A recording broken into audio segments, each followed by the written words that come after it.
Hey, hey, hey, everybody. Welcome to the Tezos Artcast. This is episode 19. Hello, What's up? hello. Good times. What's happening? Welcome Good to back. be- Yes, sir. Good to be back. We missed you, man. Where you been? It's been hectic. I think I managed to tell you a little bit. It's been one of those last 2 weeks have been a little bit of shenanigans. I'm definitely at fault for some of those shenanigans, but you know what? All work and no play makes Jack a dull boy, right? That's right. That's right. NFT Raider, what's up? In the chat. What's happening? What's Hell going yeah. on? Got a couple other people watching as well. How's it going? Oh man, yeah, it's been a it's been an eventful week. It's been super hot out here, so yeah, I think shenanigans are much a necessity at the moment with the heat. Man, You just got to stay in absolutely. and day drink or sleep or play video games or code or By the pool. yeah. I need to get some of that action in, like yesterday already. But I have a kiddie pool by my feet. You guys can't see it, but that's how I'm keeping it tropical today. you have your Bahama shorts on too? You know it. Excellent. I actually also have a kiddie pool that my feet are in as well. That's right. It's weird synchronicity that we both have kiddie pools, and we hadn't even talked about it. That's awesome. I threw a little sand here. I'm gonna keep it with a tropical theme. I don't do sand because in my speedos, it Oh, just doesn't work out. yeah, that's the worst. Sand is coarse and it gets everywhere. Yeah, yeah. Anakin Skywalker hated sand. Just heads up. Wait, is that sounds like a joke I don't understand? It was that one might have. That's a Star Wars reference. Anakin Skywalker hated sand, and he has probably one of the worst lines in any movie.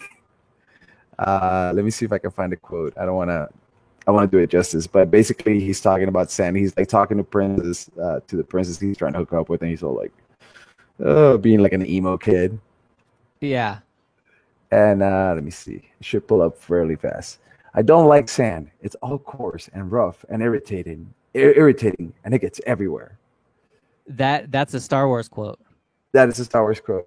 But the delivery, you just have to see it with the delivery. It's just the scene where he's like, here's this kid that hasn't seen this older woman, this older girl in a while since he was a slave. He's going through this Jedi training, and we know Jedi are evil. They literally kidnap kids and induct them into a religion and then have them fight throughout the world in the name of the Force, right?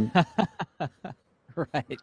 So we know that they're bad. It says poor kid's been indoctrinated into this crazy religion. Oh, by the way, we feel like I'll get into that. I'm sorry, I'm getting a little bit into a rant. But either way, quote is I'm the one that hilarious. asked about the sand. It went over my head. And now that you've explained it, the sand is thoroughly embedded in my Speedos. So because it's coarse and it's rough and it gets everywhere. That's right. Wow. Okay. Sorry about what episode is that in? Because I feel like I've watched all the Star Wars and I thought I was a fan, but when I don't know stuff like that, I'm just like, it's episode 2.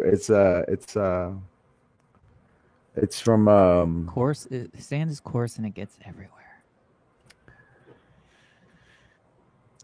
Well, speaking of things that go over my head, I wanted to get into today's guest and bring on a wizard and a Jedi of sorts, or maybe a Sith Lord.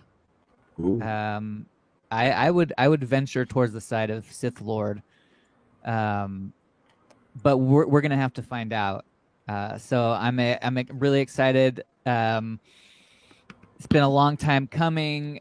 If you haven't seen, well, you've had to have seen this person somewhere if you've been in the Tezos Hicket Nunk community for very long, or at least played one of the games that he set up.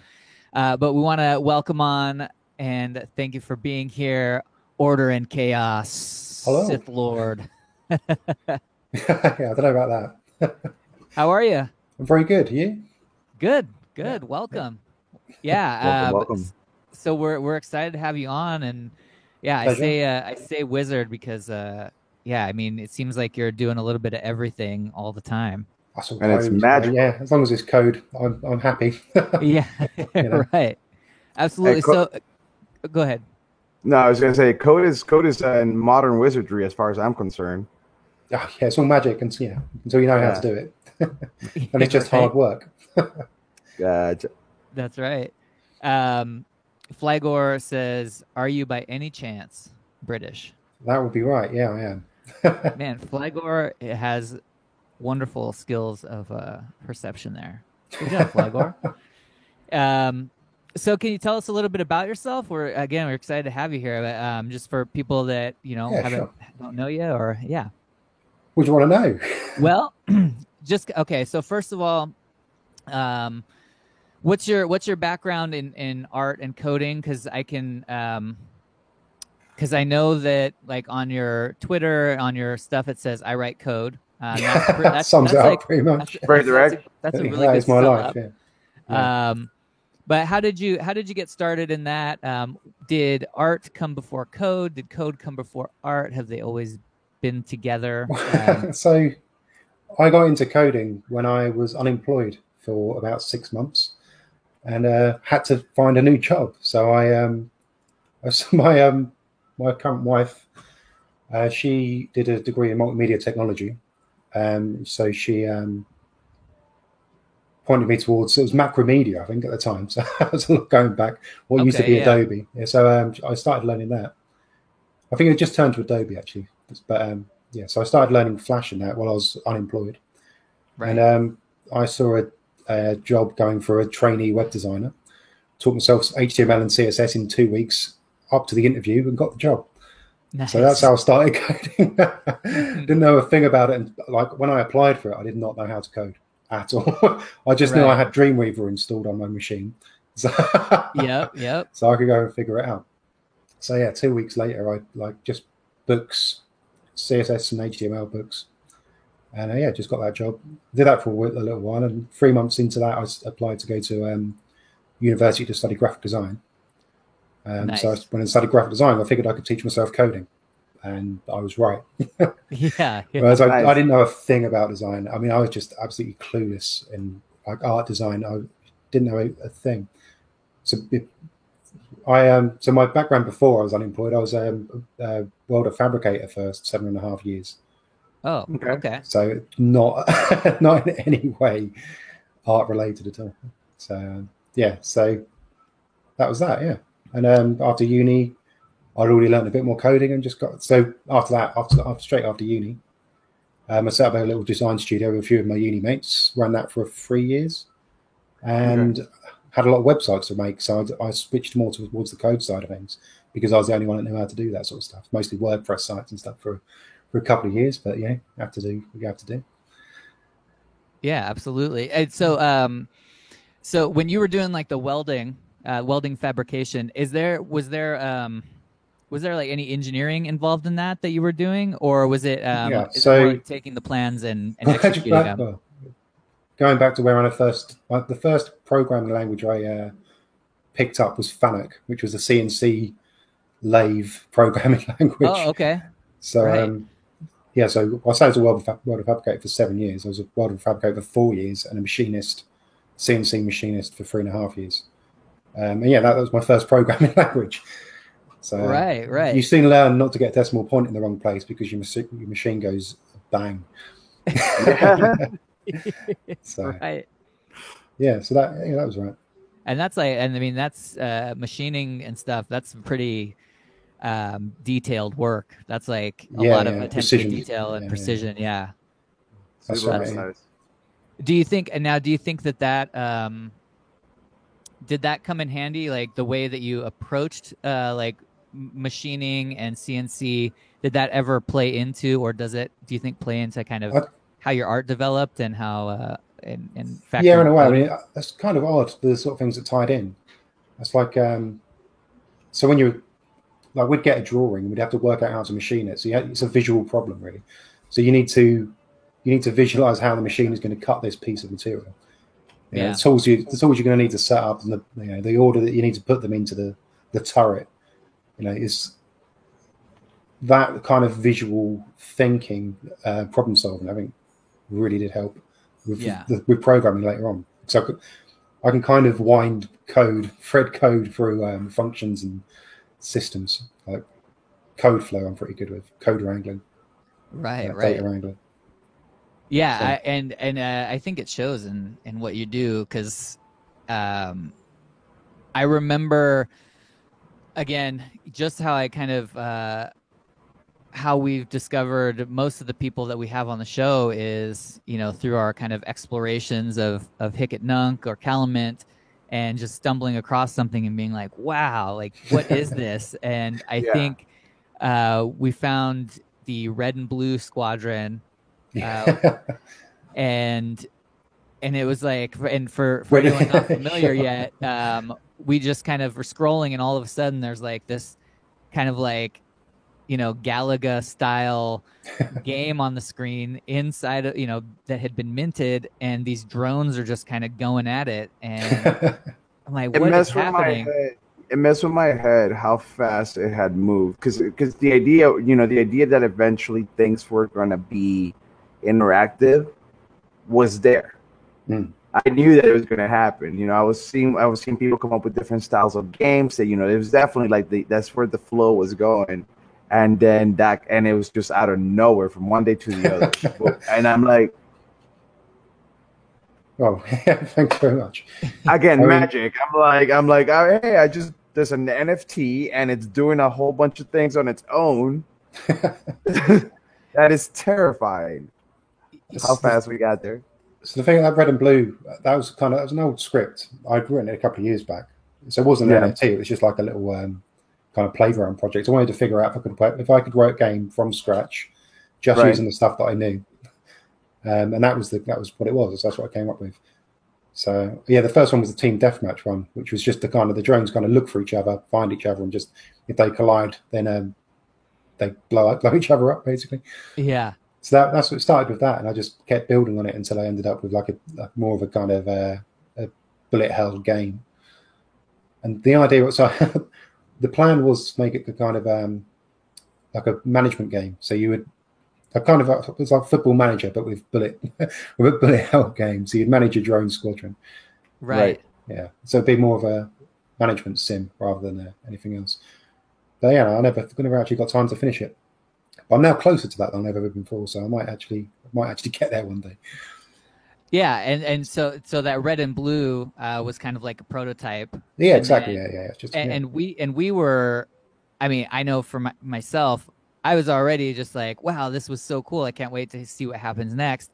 But I wasn't expecting the Drone Squadron Elite to happen. No, was I at the time. I don't know where that came. It was when I saw Flygore on the stream, actually. When I saw the Tezos Pirates, I actually got in touch with him straight away after that show. And that's where I picked up the random generator script. Picked apart how what was it? I can't remember what the thing is now. Some JavaScript library for mashing images together. Yeah. Okay. I can't remember what it's called now. Anyway, I grabbed that as well. So I got from that stream it came the idea for Drone Squadron Elite. So I had Red and Blue. No, not Seed Random. It's the composite image thing, the library for actually making the images. Can't remember what it's called anyway. Once I got that together, got that, and I got the seed, the seed generator. Yeah, that was that. And I just it was a matter of putting the two together, really. Yeah, and that's so cool. And that's another thing I love about this community is kind of the openness and willingness to kind of participate with each other and collaborate. Is so fun. Now the Drone Squadron Elite has kind of evolved, and what was the if people aren't familiar, they can go and check out Drone Squadron Elite at dronesquadron.xyz.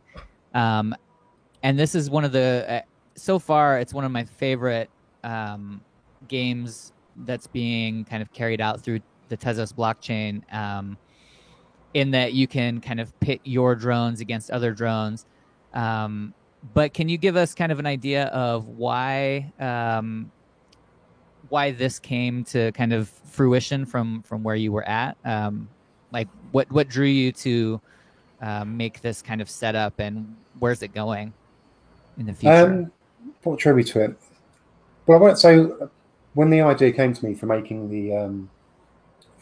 Drone Squadron Elite, there was a few kind of avenues I could have pursued. So I rather than having 6 cards in a squad, I played with the idea originally of having each drone would be an individual card, and then somehow you'd have a squadron card, and then you could kind of then mix and match the cards. Right, assemble your squadron. Yeah, exactly. So then you'd be able to like play in game with a mixture of different drones. Like you, rather than buying a single squadron, you'd buy a drone, a burn token that would give you a random drone, and then you'd have to build it up yourself. And then when I started thinking about how complicated that would be, I thought about having the game itself off-site so that you would be able to just put in the IDs of your drones. So rather than it being a fixed NFT with the squadron, you just have your individual cards. Yeah. And then you'd plug in the IDs, and then that would be the off-site game. And as you can tell now, describing it would have just been overly complicated, so I didn't go ahead with that. Yeah, it would have been cool. I still might do that, but now that people are you've got some people who are kind of bought into it, I think it would be possible to do that now. I think for the first iteration of it, it just would have been too confusing. Yeah. So yeah, more of like a collectible card game. But that was the idea. But because I couldn't do that, but I did want to make like a PvP thing. That's why it's where it is. Yeah, yeah. Between the code and the gamification aspect, right, the creating of a game, what do you think it's more creative, more challenging creatively? The actual code or the actual coming up with a game idea? Well, the game idea kind of derived from the code. To be honest, I let the code dictate where the game went. It was more, like I say, the exercise was to figure out if I could make a game rather than deciding what the game was going to be. Gotcha. So it just ended up being this because I was writing. That's where it went. That's interesting. Yeah, that's kind of how a lot of my work starts. Just sit down at the laptop, start writing some code until something comes out of it. So, I mean, even the glitchbirds, that was just a mistake. That was not what I was trying to do. Hence, glitch. That was I was trying to do you scroll down right a long way down. I think I told you. Yeah. The glitchbirds came from trying to do something else and failing at it. But they ended up being more interesting. So I did some more. So, yeah, I think the glitchbirds are so beautiful too. And what you said about and this origami is fantastic. I just found these the other day, and I was like, oh man, that's so cool. But what you said was really interesting because I think we generally think about coding just like from a general perspective. We think of coders and programming as kind of a very, I guess, cold, mechanical means to an end. Yeah, exactly. And the way that you just talked about it is the way that I would expect a writer to talk about how their characters formed and or how an art piece would be painted from I just started with this blank canvas and I just paint. That's right. I mean, I start with an empty script and fill it up with code. and I think that like really speaks to how powerful coding can be and how different anything can be cold and mechanical. It's just how you apply it, and it's just a matter of becoming fluent in it. So you can just type without thinking. Right. Once you get to that stage, you can kind of do what you like. Yeah, absolutely. Putting in those hours to get to that point. Those there, the what are they called? The Strange Attractor series. Yes. That's what I was trying to do when the glitchbirds happened. So no, the ones below that. Oh, oops.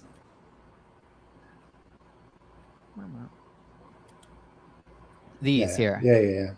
So you can see that the flow lines, that's the feathers of the wings, Yeah. So.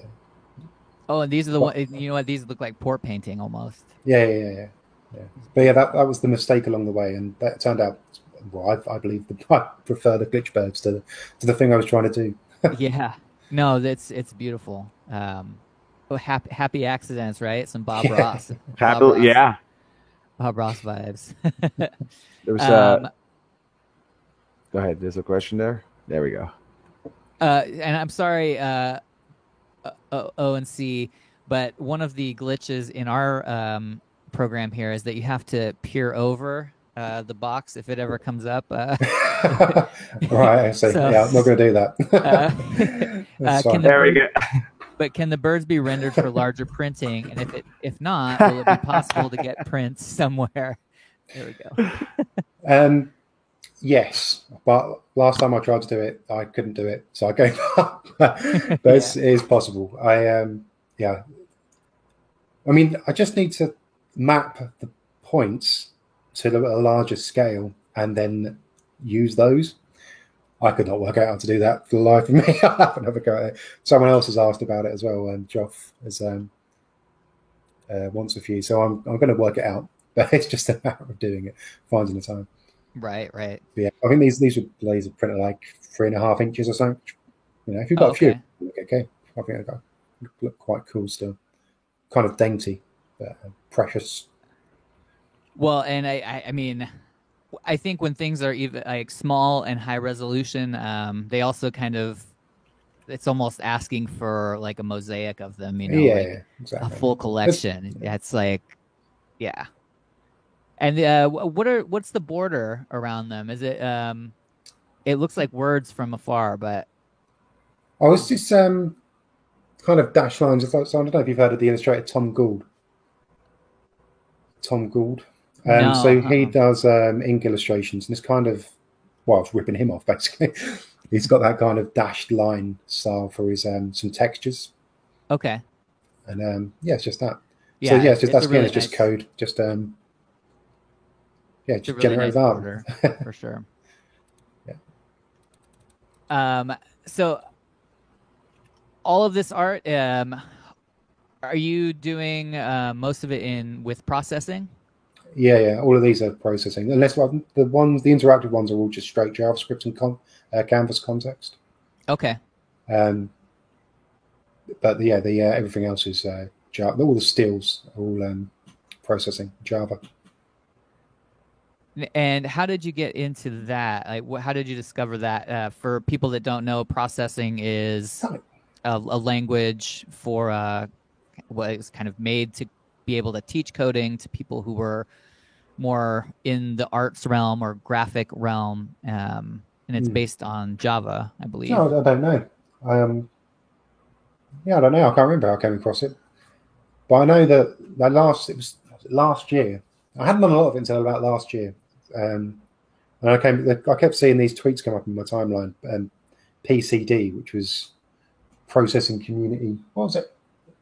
It was some Japanese processing community, and they were doing 45 days of code, and each day was like a letter of the Japanese alphabet or one of the Japanese alphabets, and so each theme was the whatever that character was. Yeah. So I did 45 of those, and that was it. So it was only really last year I started doing it. Well, that's only last year I started doing it for 45 days, and then I didn't touch it again for months. But a lot of my very early ones are basically what came out of that. Yeah. It's really neat to see. I know I didn't kind of tie everything together, but like P5JS is processing for JavaScript, right? Mm-hmm. And it's really neat to discover kind of like this whole world of for me anyway. I know Andy and I, good times here. We both kind of started our coding journey around the same time, about 1.5 years ago, because of cryptocurrency and because of kind of just our love for all things Matrix and and craziness. But I think for me, it's been eye-opening to see that the coding community and programming community as a whole tends to have this really just like beautiful artistic nature to it and creative aspect that, again, from an outsider's perspective, I don't think you generally expect that, because again, I thought they were separate things. Right. I thought those were two separate things that they couldn't exist in the same environment. And all of a sudden, I'm watching. To me, it almost feels like humans are translating computer art, right? this is a glitch. You're watching this thing, but those are organic looking birds, and I know that humans like to associate and like transform. Clouds look like puppies, and we do that stuff all the time, right? But that is incredibly organic. That is really cool, and the fact that it happens to me is the interaction between computer and human being, and it's almost like you're allowing the computer to express itself to a certain degree. It's technically doing what you told it to, right? But not at all. I did not tell it to. This is way better than anything I could come up with. That's just got lucky, really, to be honest. It took a designer eye or an artist's eye to kind of spot that there was something there, I guess. Yeah. But because the first three were kind of ropey. I tweeted them. The first three aren't there. They were just kind of more like blobs. They did look a bit bird-like. Once I kind of spotted that, I played with it a little bit to kind of tease that out a little bit more. Right. Yeah. But this is all just one script with some random variables. I have not changed. None of these have the script changed.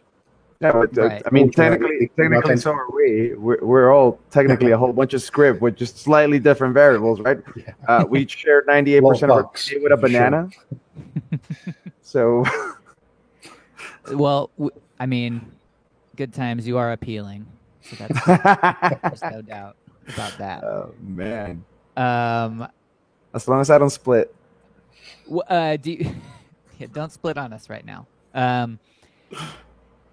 Now, from like a design perspective, like graphic design, what do you think were some of like the things that you took away from graphic design? What are some of the kind of most poignant things that you learned during your like graphic design kind of exploration and learning? I don't know if that's too ambiguous of a question, but kind of. Yeah, I don't really have a good answer for that. But I don't like designers. They really drive me up the wall. That's Fair enough. My biggest takeaway from it. Well, because I've had this conversation before with somebody where, again, from an outsider's perspective, there has always kind of seemed like there's there's illustrators and then there's designers. There's like artists and then there's designers, and that there's a hard line between the two. And like graphic design is kind of like the cold heart or like the cold mechanical aspect of art and illustration. There's some very good graphic design, but if you go to do graphic design at an agency, there's going to be a lot of pastiche, especially if you're doing web design. There's only 3 websites you can design these days. And if it's not one of those, the client's not going to want it. So there's a lot of the autonomy is kind of taken away. I think you kind of force down lines these days with a lot of stuff. But that's maybe just my limited experience of it. That's why I went into dev, because I'm in control there. Right. Yeah. Now, what do you think as far as what drew you into like cryptocurrency, the NFT space, just in general? Like, how did that all come? I bought 2 Bitcoins when they were 500 quid each, and the very next day it crashed and I lost 500 quid. So they were well worth 1,000, then they were worth 500, and I shat myself and sold it. Yeah. And then I spent the next 3 months just doing kind of very quick trades, just watching the little pins. I struggled to get myself back up to 1,300 quid, and then I had to take it out because I was broke at the time. I had 100 Ethereum as well at that time. Yeah. And now I don't, and I completely missed the boat on it. Right. So that's my experience with cryptocurrency, is that I'm too stupid to hold it. But so yeah, it wasn't great. I wasn't down, but I didn't make a hell of a lot of money. I could have made a lot. But a mate of mine, he bought one Bitcoin when he was drunk, forgot about it, and he's used it for a deposit for his house. So wow, right. It worked out right with him. But I was following a lot of people, a lot of generative artists on Twitter. So I started seeing Hickok come up. Yeah. Started reading about Tezos, figured that out.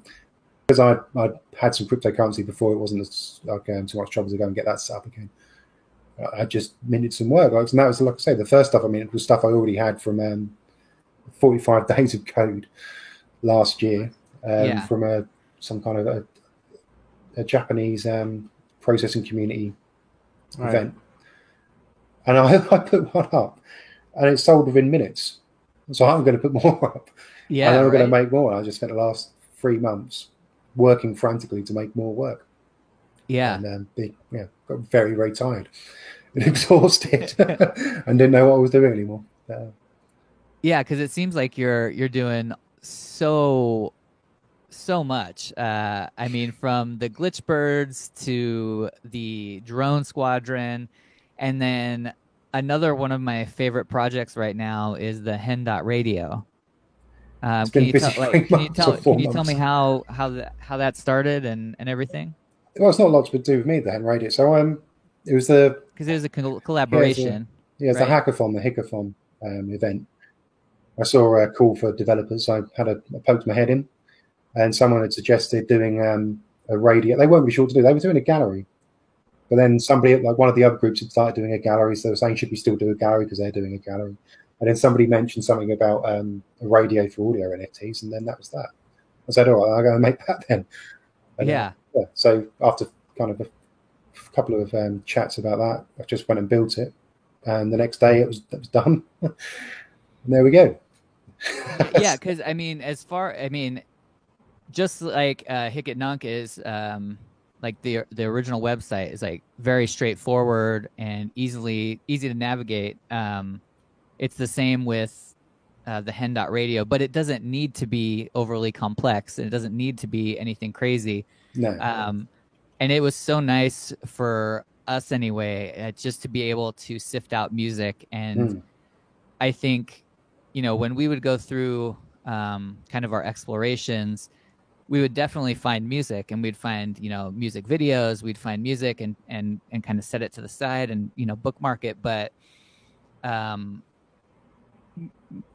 music's always taking kind of a back seat for us in our explorations. And so to find something like Hen Radio was refreshing, just because you could just get down to it. Like, okay, I've got, 10 pieces I want to share with everybody that are all visual. Now I've got 10, great pieces of music that I found and some new favorite artists. So, and it's gonna lead to, we're taking a break next week, and then we're hoping to start folding in some musicians on the show to do some live performances and stuff. So it's going from, your couple hours of work and into other things. You know that thing you experienced a little bit ago where like you went from having to do some work to like a lot of work? We're about to hit that phase. Yeah. we're about to enter that phase. We're like, oh man, now we got to put a whole bunch of stuff together because we started this. Yeah, the more work you do, the more work you invent for yourself, unfortunately. Yes. That's right. It seems to be the actual flow of coding. I wish somebody told me that before I jumped in. NFT Raider put in the chat a little tip for OAC, a little website here. I'll send that to you in the private chat. But he said it's a versatile image upscaler and works really well with the birds. So I'll give it a shot. Yeah, that might be a little cheap. Yeah, right. I mean, it's all flat color. I mean, they did say that though.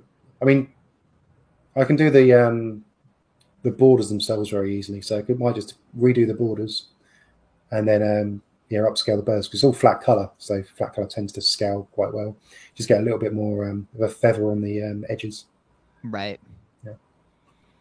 Yeah. So any more plans for the Hen Dot Radio? Is it kind of in its final form, and see what happens? Is it a community project still being kind of open sourced? And still working on it.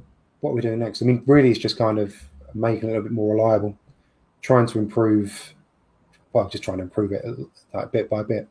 I'm moving it over to Next.js so we can get dynamic share previews, like Twitter previews.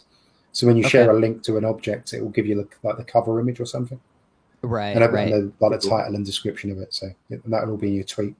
So just making it more shareable is the goal at the moment. I'm getting into Next.js to make it static site, so you can just more reliable, faster. that kind of thing. Now, have you found any musicians through your own tool? I like Robert Monroe. He does a lot of classical piano. It's my favourite. Yeah. Yeah. I mean, you get a lot of soundscapes, which is kind of interesting.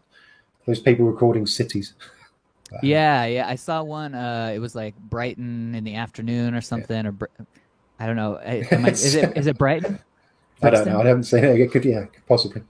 Okay. We should call it Brigaton. Brigaton. Yeah. I mean, the next big thing really is trying to get playlists working. What we want to do is want to be able to mint playlists. So you'll be able to tokenize a playlist and share that with other people. So you'll be able to basically create your own albums. So you create the album art, pull together the tracks, and then tokenize that, and that would become an NFT, like a mixtape NFT. Yeah. And then the royalties will be split between the artists on the mixtape and the creator. That would be amazing. So I cannot wait for that kind of. That's like, I keep wondering about that because I want to see that that split royalty come up sometime. I mean, I'm just not the person to code it up, but not with that attitude. Well, I mean, so we're held back. We haven't got anybody with who's good at. Well, we haven't got anybody who knows anything about smart contracts in the group. So it's a matter of me going off and learning that and then doing it. So it'll happen. It's just a matter of when I work out how to do it. Right, and because I know there's some people working on that similar the split royalty thing. Yeah, that split royalty. Math Makes Art, I know, is working on something. And there's quite a few people probably, but I think that'll be a big deal. Do you know if they have anything like that on Ethereum that people have messed around with? Because I would say that's having split royalties would be a huge step for just smart contracts in general, if it hasn't already been done, or if it's just has to be done on Tezos. I haven't touched Ethereum at all. So yeah, I wouldn't know. Sorry. Right. I mean, I know what's his name? Quincy Jones, a musician who's got $63 million in funding for making a Tezos-based music platform. Right. It's called One Of. Right. Yeah. It's not released yet, but he's got the funding to build that, so that's coming. So we want to have something there when that arrives that already does most of what it does. But that's the plan. I'm not sure we'll do it, but you might as well aim high. That's right. Not with the attitude that I have. I'm not the guy. Yeah. No, play to your strengths. That's what I'm taking. Flagor's having dinner. See you later. Missing Animal says Brighton in the afternoon is just the sound of parkour athletes. I feel like that's one of those that joke went over my head, but also I'm gonna look it up because I'm sure there's some sort of camera near that area that I can look at in the afternoon, and I'm gonna look for parkour people because apparently that's what happens in that area. I just want to find like a traffic cam, and I just want to see people jumping in the background. That's right. Freestyle walking. That's right. Let's talk about it's freestyle walking. But yeah, it's a split contracts will be so cool. Just being again that ability to create collaborative works, like you're saying, do like mixtapes, which excite me so much because I still make mixtapes, and I have cassettes. I've got projects that I duplicate. I've got my cassette duplicator here, so I'm looking forward to doing some kind of split contract with the cassette, with the thing. There's just the ideas are overflowing. But yeah, so I think that's another cool thing about kind of developing in this space is that there's no lack of problems to solve, and there's no lack of tools needed. Would it be hyperbole to say that we're literally creating a brand new universe from scratch? Yes, probably. But I mean, it's a lot of fun doing it. I mean, listen, the man that built spaceships doesn't think that we're building a universe. All right. Yeah. Right. Well, it's possible. Yeah. I mean, it's a brand new reality. I think everything exists and it's in that environment. And I think it's really cool that we are the ones that are kind of dictating what happens. That's been one of the things that for me has always caught my attention about networking, like online.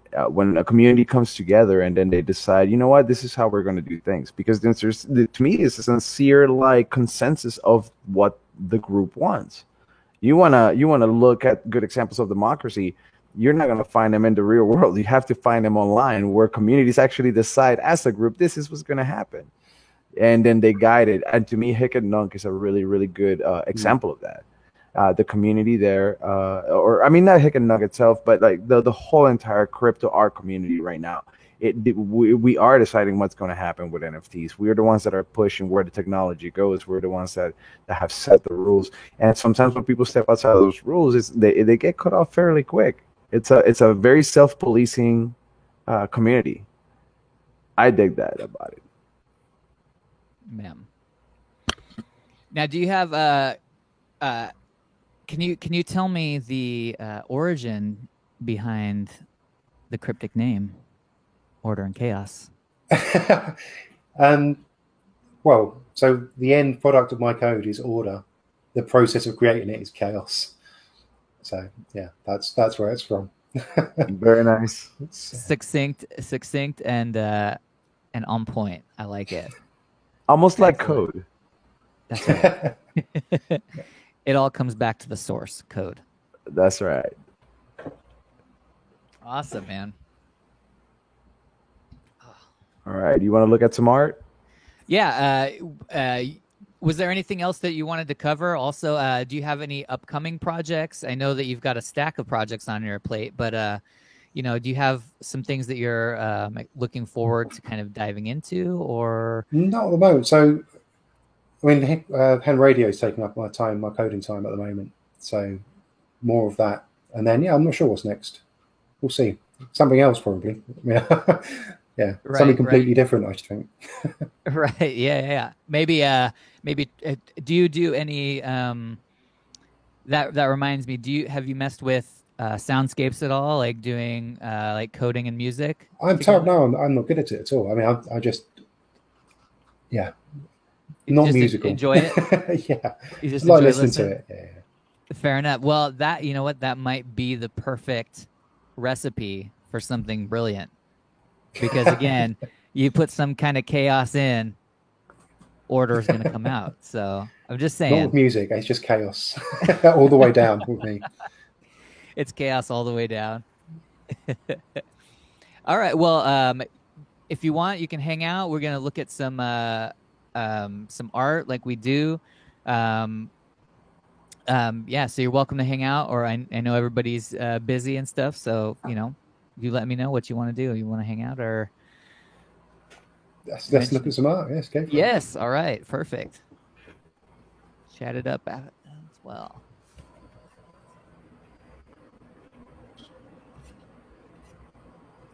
Good times. I'm gonna hand it over to you for to start us off. All right. What do you want me to? You want me to point at? First of all, is that like the most used cartoon ever? That little guy, and I feel like that little cartoon is famous for a reason. Yes. To kill. Yes. Order and Chaos. Do you know the origin of the guy looking over the wall? Never seen it before at all. No. Okay. So not the kill part. Well, Ziggy. I guess it is. It is. Was it Ziggy? It looks like Ziggy, but no. So it has origins, I think, in the Vietnam War. Okay. Or Korean. Maybe even older than that. It's a wartime graffiti that was scrawled on the walls of a destroyed city, and it was like Kilroy was here, and it was oh my gosh, now I'm spacing it. Basically, some kind of wartime graffiti. Yes, Sound Pirate, Kilroy.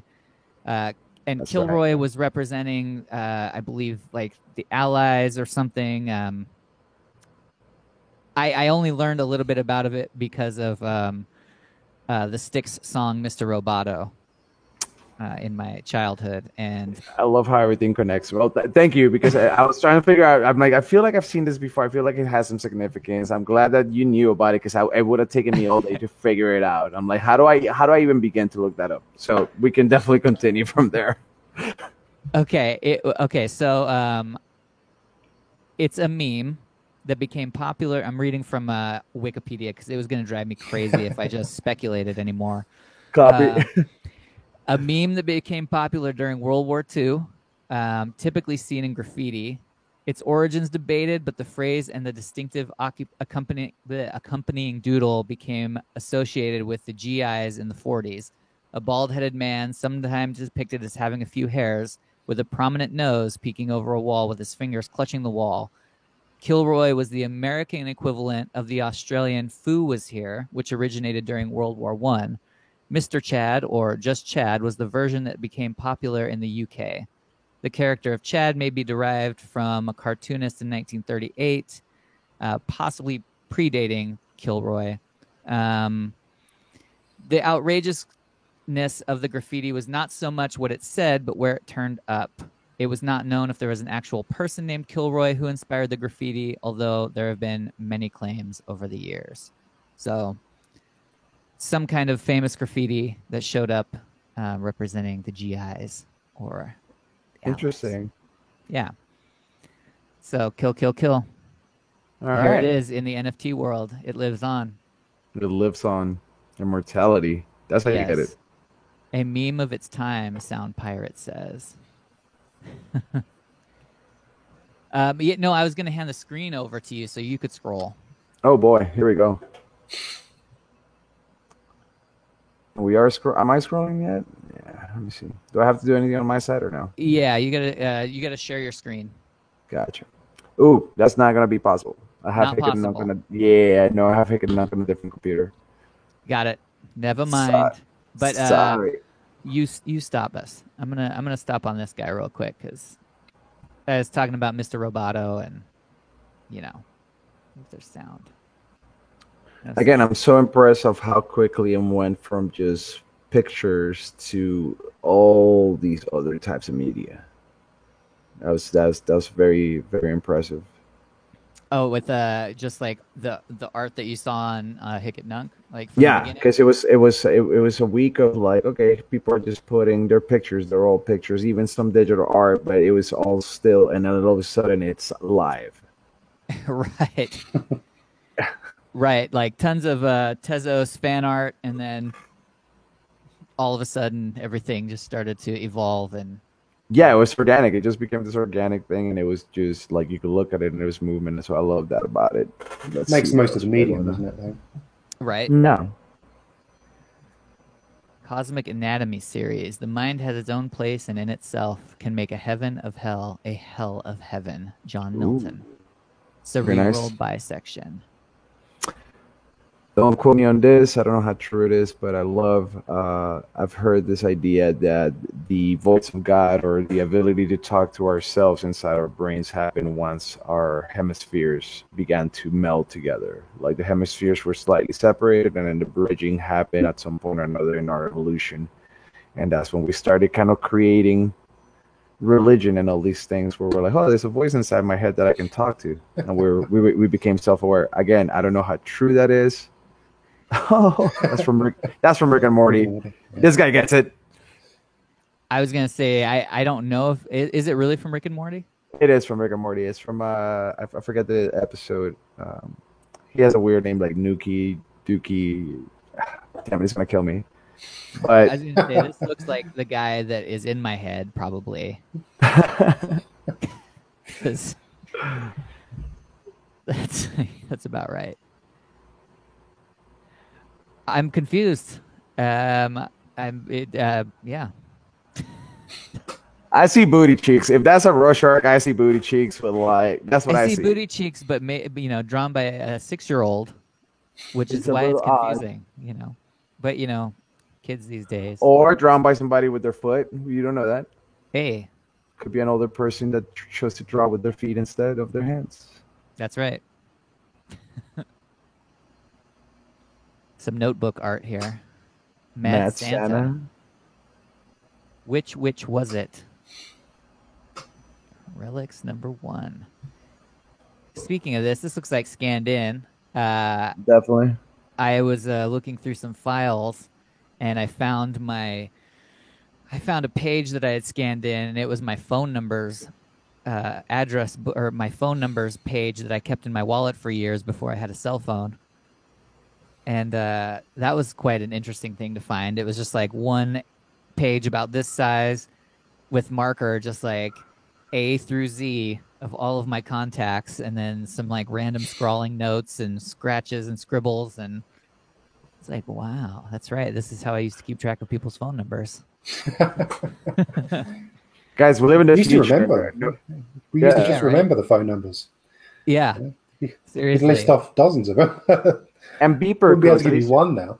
Not only would I know, not only would I remember phone numbers, I remember people's beeper, so you could reach them at their beeper, and then the beeper codes needed to talk to them. I used to be so smart, and then computers came around. Yeah. So smart. SMRT smart. Did you have a pager, ONC? No, never did. No. A classic. I saw somebody making a they had their old pager, and they were going to make a cast of it so that they could replicate it a bunch. I thought that was pretty cool. I'm like, I want a pretend resin cast. Go ahead. You know what I would love to do? I would love to grab an old pager, like a big one, and then get maybe like a Raspberry Pi inside of it. There you go. And then make it so I can actually like write and text from it, maybe put Signal into it or something along those lines. I think there's. I feel like it's already been done or is being done, and you could definitely find it. I will. Yeah, I will definitely tap into the sources if somebody's done this project or something like it. Yeah, Hackaday.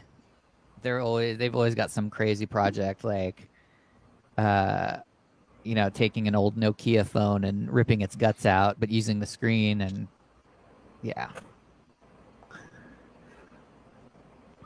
I'm noticing a lot of oil painting coming up. Or oil looking. Yeah, right? Oil and acrylic. 40 by 40.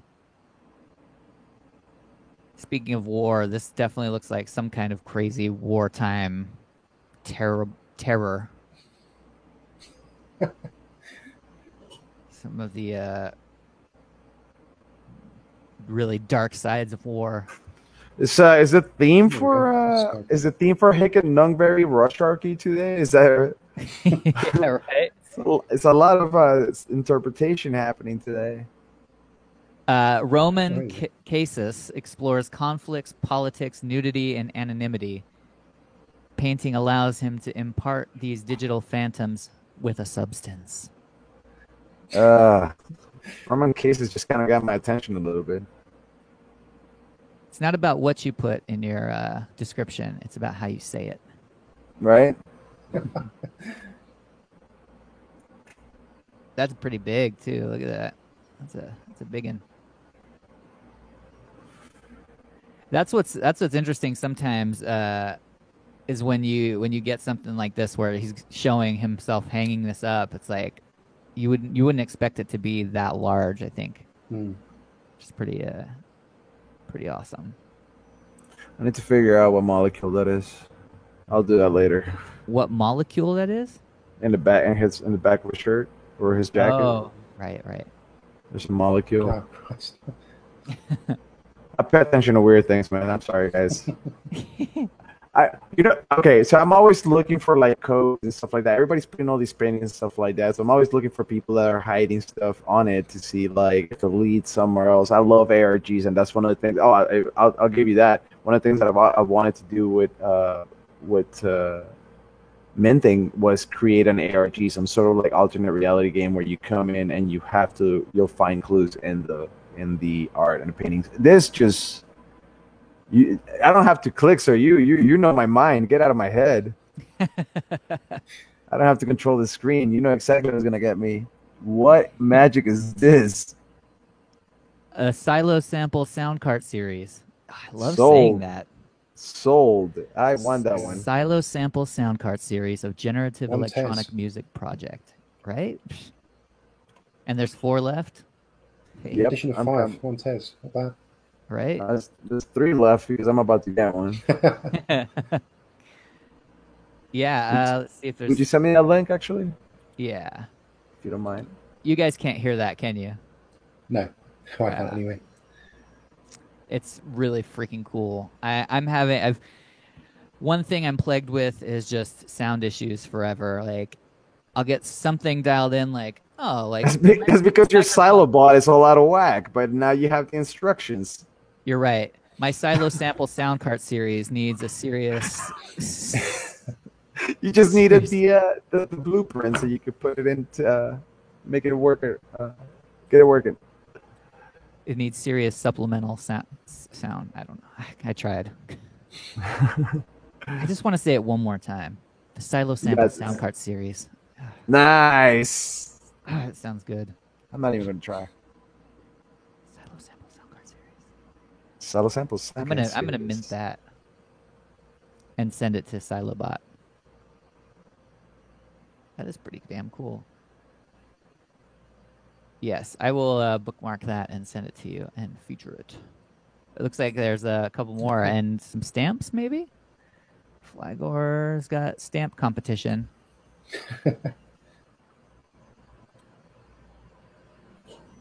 Huh. Nice. Yeah, I've been like plagued with some sound issues, but it's all right. As long as I can hear, as long as we can hear each other chalk, we'll be fine. And now I'm having talking problems. That's all right.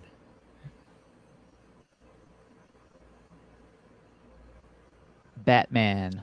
We, the fingers, are the vessels of energy. Together we dance to achieve a collective consciousness. I couldn't have said it better. Good old fingies.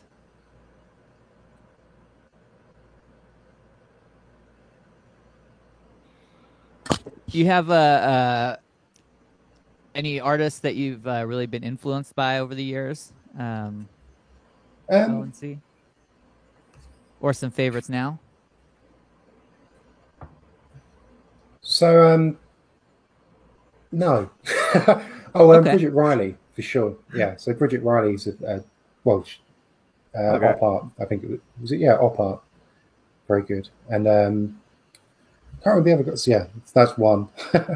Yeah. But no, not really. It's more about with generative with the generative art that I do. It's more of a matter of working out what the algorithm is. So writing that, working Yeah. out what you can draw with it, and then kind of going from there, and then kind of pushing it somewhere else. So it's more of a process rather than an inspiration strikes me and I have to do something. You know, Sure. it's through the work.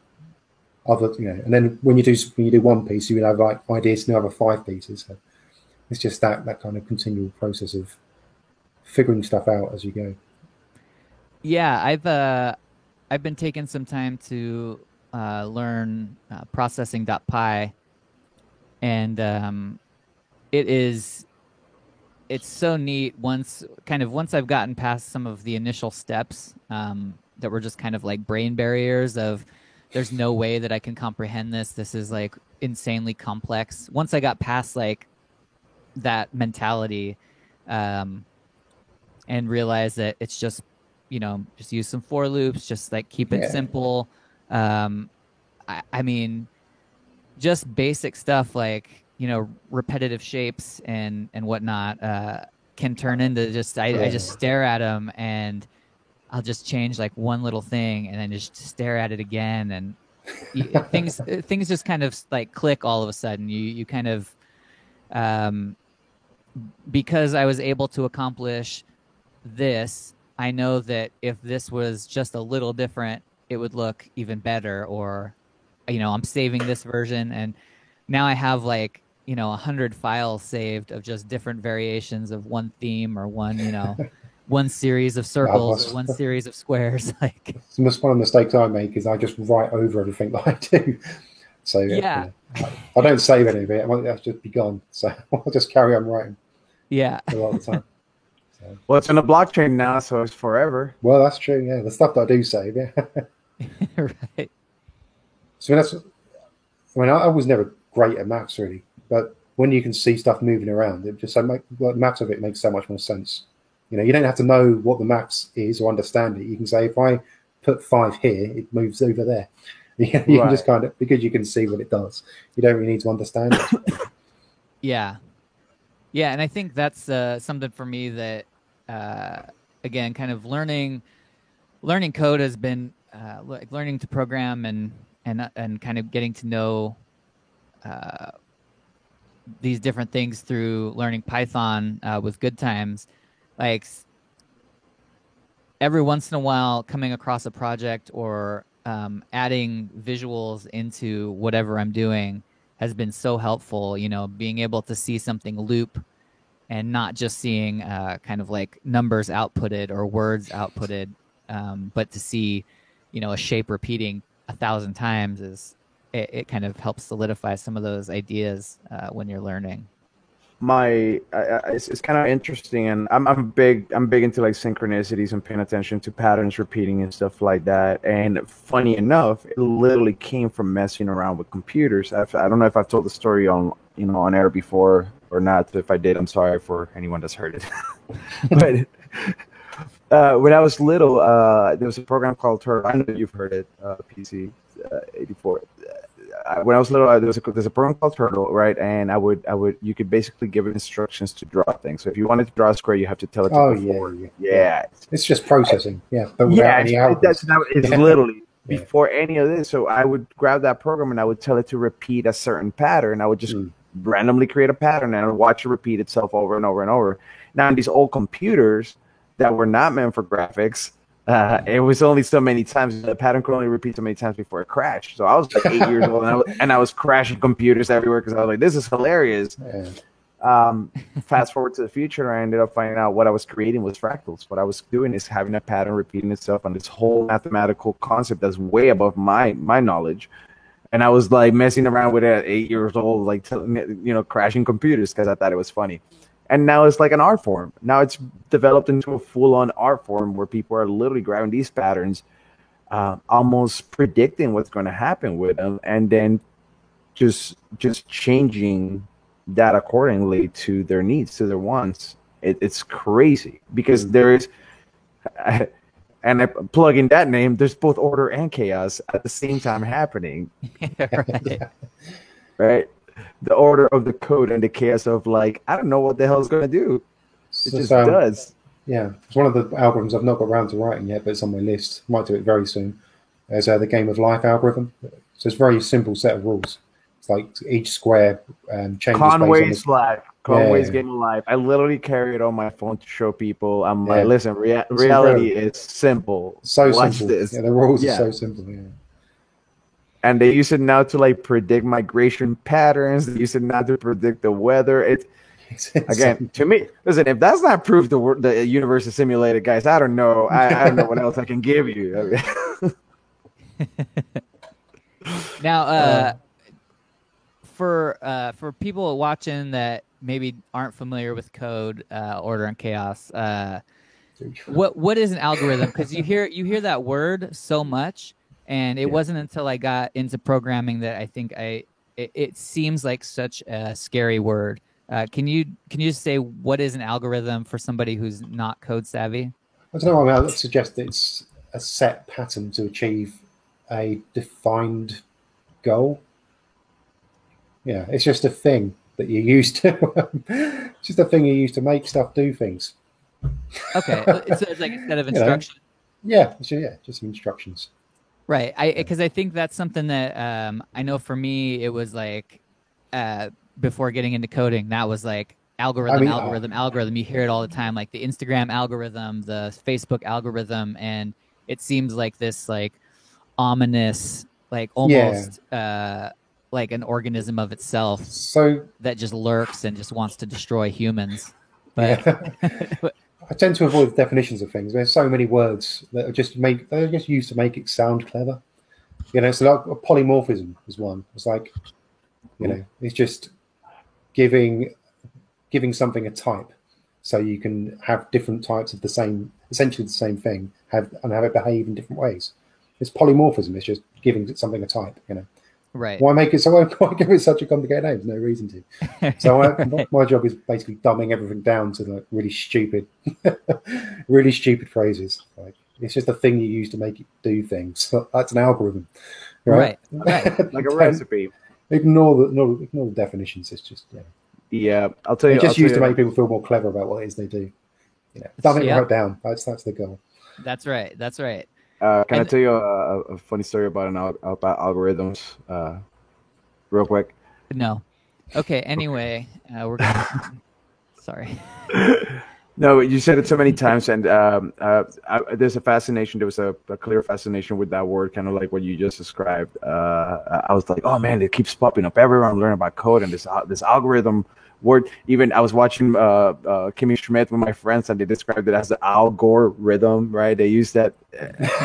So, It's about but climate anyway, change. Yeah. right. And so as this is happening, and one of those is pure synchronicity. One day I fell asleep and I was watching something on like, I don't know, Netflix, Amazon, whatever it was.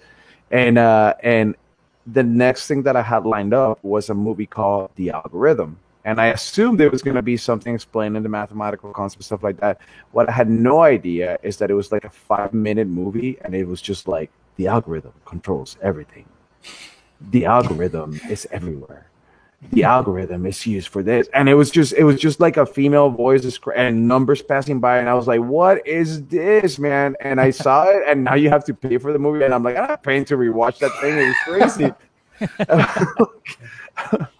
Did you ever But, see the movie Pi? Yes. Is that the time traveling one?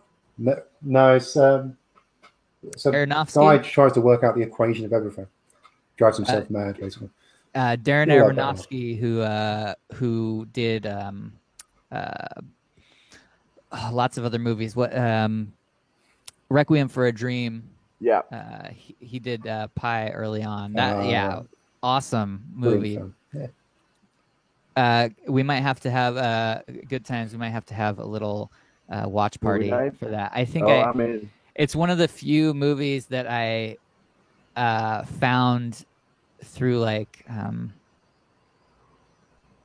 back in my BitTorrent days, and was like, I have to own this now, and I still have it in one of my hard drives. Great film.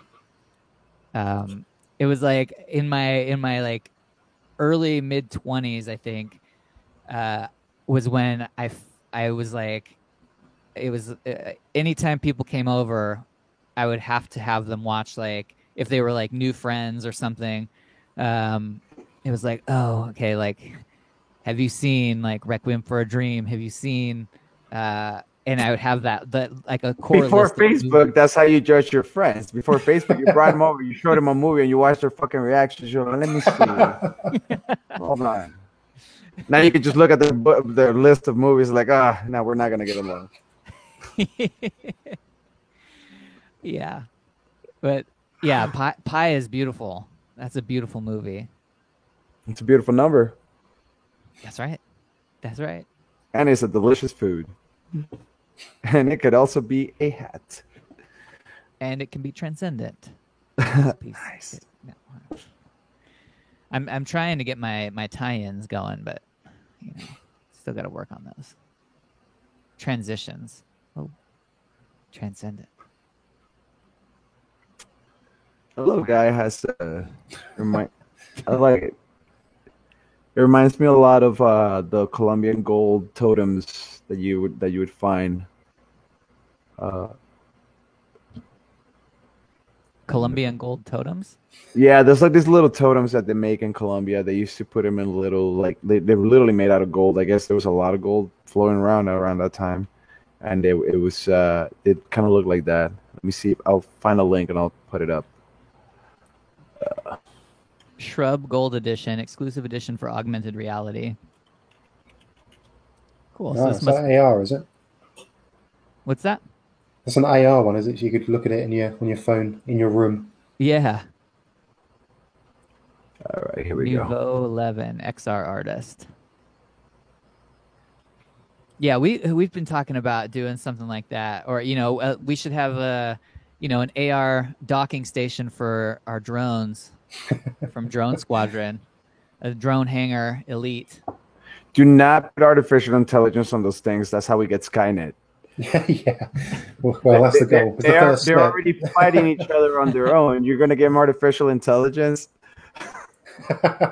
Listen, I recently had to get a new dishwasher, and in the process of trying to fix the old one, I was put at ease about the future of an AI takeover, because I realized that if we as humans have dishwashers that we've had in our homes for probably almost 100 years now that still don't work and can't get my dishes clean, I think, I don't know, I think we're You gonna can't even do the job I designed you for. How are you going to take over the world?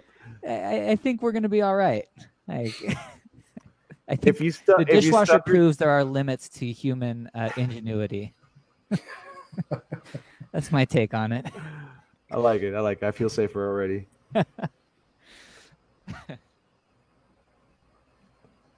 Oh. Ooh, that's fancy.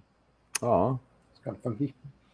Speaking of movement and stuff, I got to thank NFT Raider for helping me translate my processing Pi code to P5JS code so that it could move and I could mint it.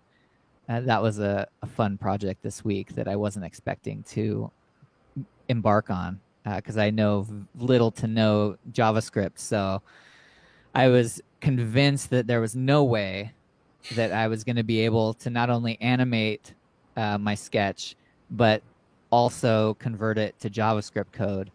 And I was totally wrong. I was NFT Raider, and I kind of went back and forth the other day, and yeah, it only took a little bit of time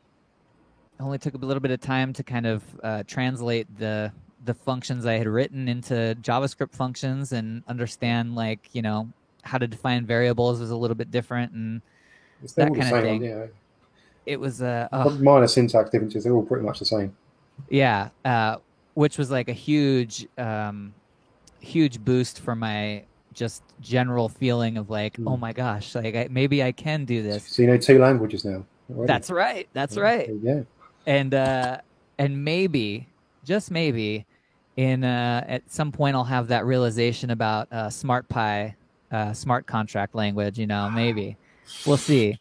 I poke away at it. Every couple months, me and Good Times dive back into some SmartPy code and try to figure some stuff out. But there's just that mental barrier up right now that won't let me grasp it's there. It's just almost there. Right. We'll get it. Yeah, I've learned that myself. So I've just done that cryptoverse thing, like bots. Oh yeah. Tutorial. That's as far as I've got so far. I've just done that. So now it's just a matter of reading the docs, trying to put together some kind of hello world kind of thing. So yeah, make one thing that says hello to another thing and just kind of go from there. And that's the best way to approach it. Is I think a lot of us, myself definitely included, is I get my idea, and my idea is so big that I forget that it, do something stupid, get that working, then do something a little bit less stupid. I started until you get to the thing. Yeah, I started with hey, I'm gonna save the world, and I've been working my way down to smaller projects. I got 13 years old. I was like, I'm gonna save the world, and I'm like, all right, maybe not the world. I'm gonna save the country. All right, I'll start with my house, and then I'm gonna clean my house. Pretty soon, you'll be 95 years old and be like, I'm gonna clean my fingernails. That at least you'll, and then hello world, and then we die. Once I upload my brain online, none of those things will matter. Fair enough. Listen, I'm just gonna think about the washing machine again, or the yeah. I don't know if I'm ready to upload my brain yet. When I'll when tell you what, I'm dishwashers not still uploading can't it get me. into a dishwasher. That's for sure. Says you. But That's true. That's true. I don't know where I'm gonna end up. There's a question. yes, okay.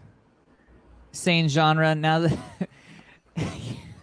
sorry, the blocking makes me laugh. Question for Order and Chaos: where do you go to see burned object info? If you don't mind me asking. So I grabbed a script from Flygore that looks up burned object IDs looks up burn transactions for an object ID. And I just run that a couple of times a day. Nice. So I can sling that over if you DM me. Yeah, same genre. So just DM ONC, and he'll send that over if you're interested. All right. I'm enjoying this that little one that we just went through, the red and blue demon looking thingy. Oh yeah. It's got a nice little flow to it.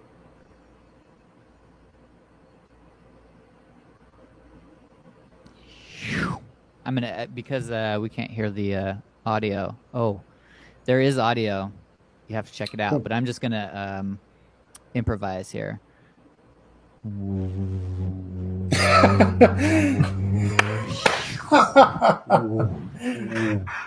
I gotta tell you, I don't ever want to look at NFTs without you making the noises for them ever again. We still got to get our soundboard up. That's Maybe right. that's I what don't I'll think you do. need to. I think you're fine. Just do that.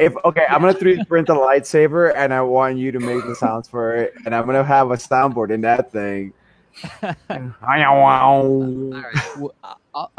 I'll do.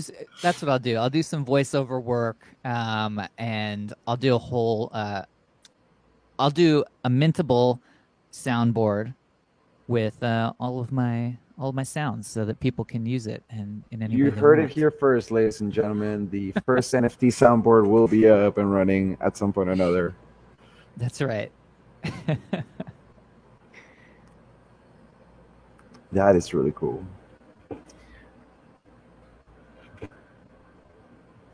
That's like voxel, right? That's the name term for that. Right, blocky goodness. Voxel. See, the internet is for cats, as always. Tufo, this guy. I think this guy did a danger noodle, aka a snake, in this style. I think it's so cool. That's From Out of the cool. Crypt. It's like almost ASCII art, but not. I guess that's just glitch art. It's just seizure-inducing, amazing. 666 Tez. And light. That's who it is. And light. Yeah. Yeah. Alert. I'm going to butcher the name, so I'll just put it up here. I came in late, so maybe it was discussed, but do you think a dedicated website is substantially beneficial for an object series if you're starting from scratch, no following? What do you think about that? It helped me out considerably when Hen's not been working. Right. So whenever Hen was not working, my website would work. So I could send people to that. So I was all right. And especially when I had loads of loads of objects in it, you just couldn't load it. You couldn't load that. You couldn't load the collection. So yeah, but you could view an objects page at the time. So having my own website at the time was really useful. You send people to that, and they could go to the objects, buy it straight away. So, yeah, because Hen's so unreliable. It's a lifesaver. right. I'm a big proponent for everybody having their own website anyways. I think everybody should take some control of the real estate that's online. Make it their own, and whether it's a simple, site or something where you actually express yourself, I think everybody should own a site. Not a page on Facebook, not, like your own thing, something that you pay for. Yeah, there's something to be said for it. I think I talked about this with somebody recently, and there is there's something really like a website or a dedicated space that lives on its own independently of all of the different social media platforms and whatnot. It's just you can be very focused. You can kind of you control all the content, and while it's just a kind of a nice dedicated place that you can point people to, where, like you said, if Hicket Nunk's down or if Facebook is down, Twitter's down, it's like you can always rely on your site. And, well, I don't know about that. Well, right. If you look after it, you can. That's right. That's right. To a No, point. times mine's crashed. But still. Yeah. But yeah, I think that's it can be a powerful tool for sure. And again, nice to have that control over a space and be able to share it. And there's a lot of we've again kind of in the same vein as Hick or Hen Radio.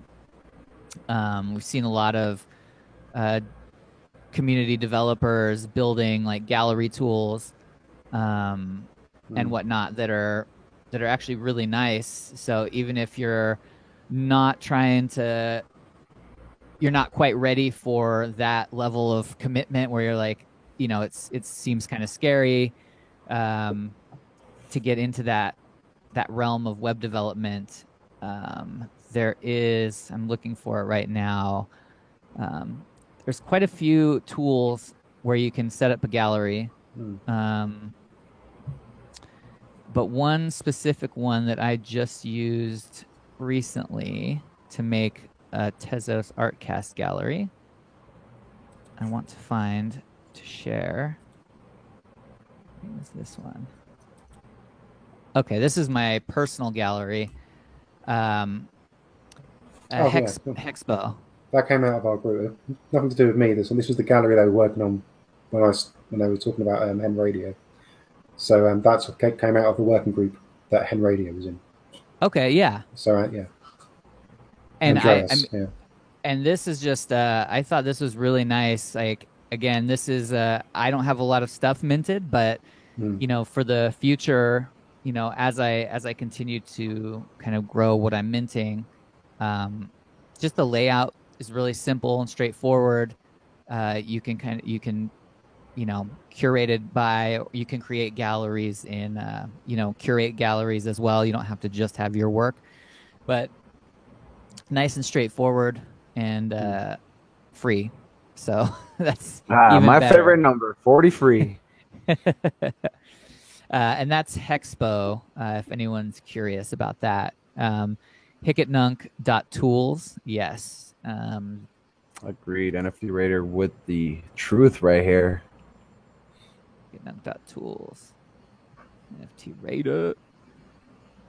List of third-party tools. Perfect. Jeez. Yeah. Oh, that's growing quickly. Yeah, there's a dozen on there last time I looked. Yeah. It blows my mind, man. It really does how quickly this whole thing grows. I can't keep up with all of it. It's beautiful. Mm-hmm. Man. Yes, awesome. I'm bookmarking that. See, I didn't have that one up. And then there's also I just heard about teztools.io put up. They have now on-chain messenger that they're utilizing or about to utilize, where you can send messages on the blockchain, which I thought was cool by Tezos address. I don't know if the messages go on chain or not, but yeah, I'd be curious to find that out. But that's a cool development. Just being able to either verify your address to, like, if you're doing any shipping of physical items, being able to say, yes, I am the person that just bought, this NFT related to your print. Or if it's not on chain, then I imagine, being able to send the person your shipping address and stuff would be good. I'd be scared to have my physical address anywhere on the blockchain, but it just, yeah. I growing up in like the zine world and publishing zines and sharing zines, sending zines, it was like one of the first things I did was like, I'm gonna go out and get a PO box, because as much as it's cool to send stuff directly to each other, like I don't want you showing up at my house at midnight one day and I claim- want to wear your face. Because we both like cats. What's wrong with you people? I was just gonna say profess your love, but wear your face, whatever. Either one of those situations is actually I think profess your love might be scarier in some sense. Yeah, I don't know if I can deal with that. At least wearing my face, I could. Yeah. No, I don't know. That's both scary, actually. I thought I could come up with some reason that one would be better than the other, but. Would you go back up just a tiny little bit? One more. Sure. And a little bit more, just a little bit more. That dragon. See, this guy. Yeah, I was looking at the dragon. I was looking at the little redhead. Those 8-bit, the 8-bit ones really caught my attention every once in a while. Whoops.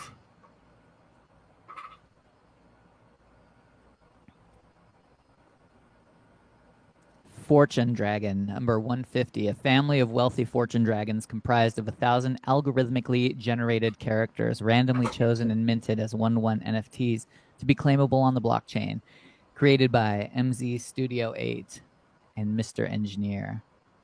Nice. Very cool. So I had an interesting thing. A friend of mine told me about a gallery showing here. And he's like, oh, there's a show coming up. You should send in some of your photography. I think it'd be a great fit. It's like local artists. I was like, you know what? I'm gonna do that. I'm going to. And it was right at the time where I had just minted some of my photographs, and so I was like, they only wanted 2 or 3 representations of your work, and I was like, this is the perfect opportunity to to kind of showcase this photography in a gallery, but also to share it with people and link it to the blockchain, so that they kind of know, maybe just get some familiarity through exposure to how these things can be linked. And I think I got a little too excited about it, because I sent this email with the links to the photographs, but for some reason, as I was writing my email, this personality kind of came out of me that was this cryptic. I don't know what character I became, but yeah. I didn't get chosen for the art exhibition, but learned a lot about yourself, though, from saying that. I did. I learned a lot about myself, and I was. Oh man! Afterwards, I kind of reflected on it, and it's like, maybe I don't. It was really fun. I can't describe exactly what character it was, but it was I'm PC84, and I'll try to kind of describe it through maybe my voice. This is PC84. I do very serious photography, and it's linked to the blockchain. Anyone who wants to purchase this can do so at the gallery, but it will also be cryptographically represented on the Tezos blockchain as an NFT, a technology that can quickly advance our world. And if you don't like it at 3x6 or 4x6, which is the print size that it will be, no matter how large your gallery is, it will be small. It's meant to be small, even, and people will enjoy it. It was that tone was there, and I remember even almost not sending it and being like, no, this is how this needs to be said. They need to accept me for who I am. So maybe a different approach next time. I don't know. I'm PC84 and I'm here to fuck shit up. You may not know me now, but you'll know me later. I don't know. That's funny, man. It was definitely one of those times where I felt like that anonymity gave me a reason to put on a character. I think we're starting to run into this and I don't know whether this is my own personal idea or just stuff that I put together from other people's, intelligence, because it's definitely not mine. But I feel like all right, if you're familiar with Buddhism, in Buddhism, there's basically this whole idea of like, or in some Eastern religions, the idea of going into like the forest to find yourself, right? Like I've heard stories of this guy who like goes into the forest for years, and he's there so long that he forgets real language, right? He's only talking to himself in his own mind, right? And in this, he finds enlightenment, right? And then the It's Bodhisattva, lockdown, isn't it? That's what's happened to me during lockdown. Well, that's what. Well, I was gonna bring that up. That's what most people like. They, Right. I feel like most people did that Buddhist journey of like finding themselves by separating from humanity in the lockdown, right? And we did a lot of like self exploration, and it's really interesting because the what came out the other side is now kind of like you have to reconcile with that. You have to reconcile with the fact that you're a different person online behind a screen than you are in real life. But they're both inside you. Jesus. Okay, I might buy that, but also I want to know. I think we need to bring. That's brilliant. You were talking about like all that, like exactly the right time. Sold out. Good Lord. Yeah, and so there's that music to it too. That's great. in Buddhism, yeah, just to finish that fairly quick, because I need to get into this one. In Buddhism, right, the other bodhisattva is a person who goes and finds the enlightenment and comes back to bring it to the rest of the world, right? And I feel like people kind of came back. That's the noise you're making for me.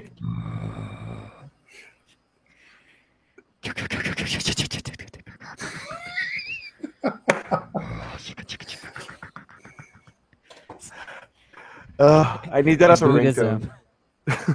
In Buddhism. We're in a dark place now. Not according, see no evil. This is the world that is destined to be. The cruelty I choose never to see.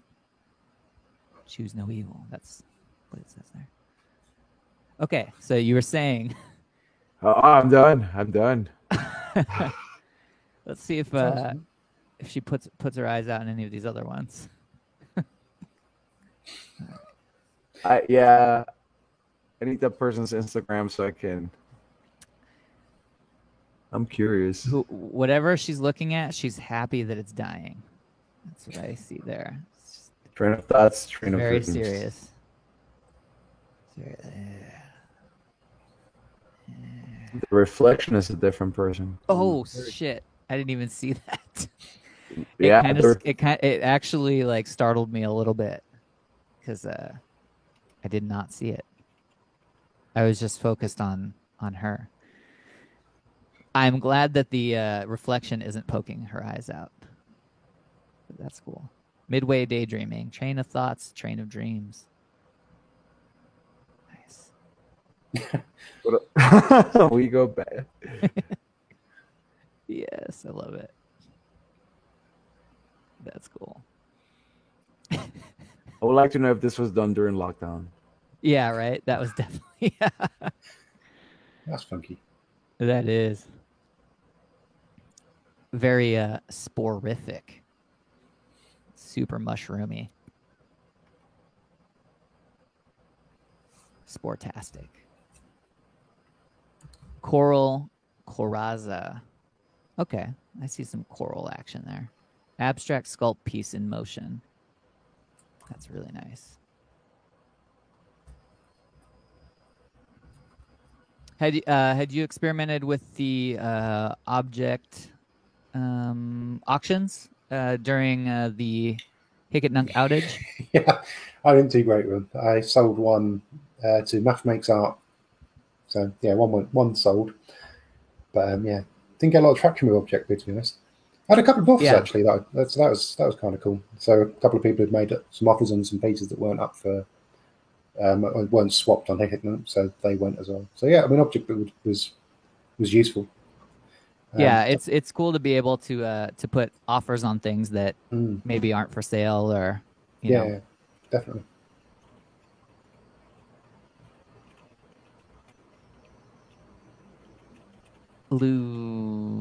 Lucanidae vicarcar variant. Huh. Wonder if that's some kind of generative process thing. It's pretty. We have these beetles here that look kind of like this, except they're not as colorful. They're just black. I think they're called the Santa Fe beetles. Right. And they're, they're about large. three or 4 inches for a beetle. It's massive. It's and a rat, they isn't have it? these, huh? I think that's a rat. I think you mean. Yeah. yeah, right. And they have these giant Mandibles. chompers. Yeah. Oh man. But they come out.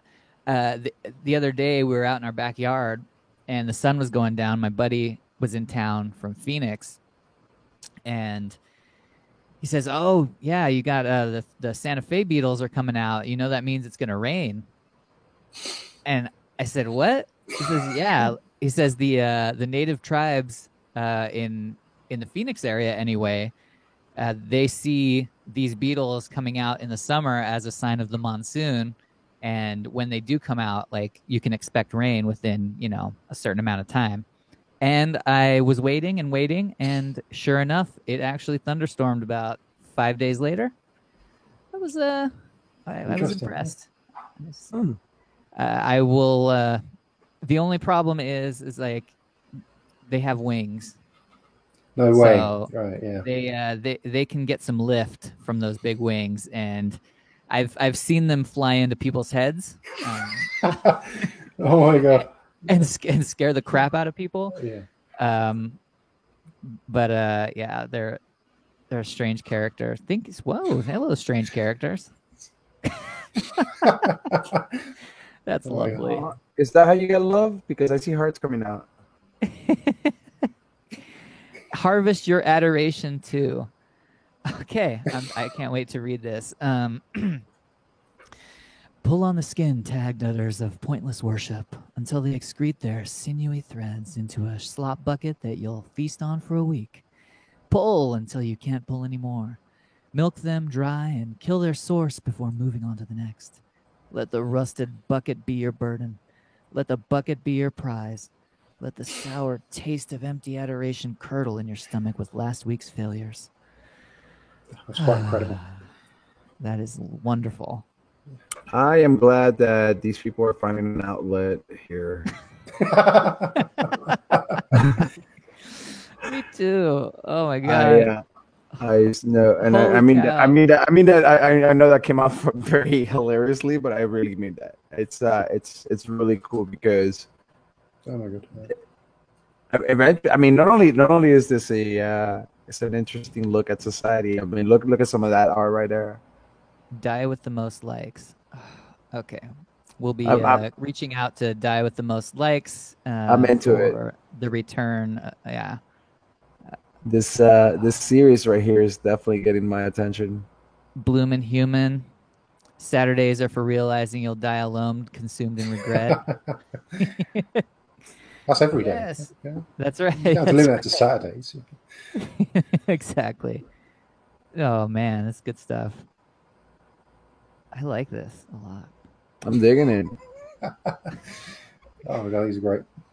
Soup salad and breadsticks. That's my favorite Olive Garden treat.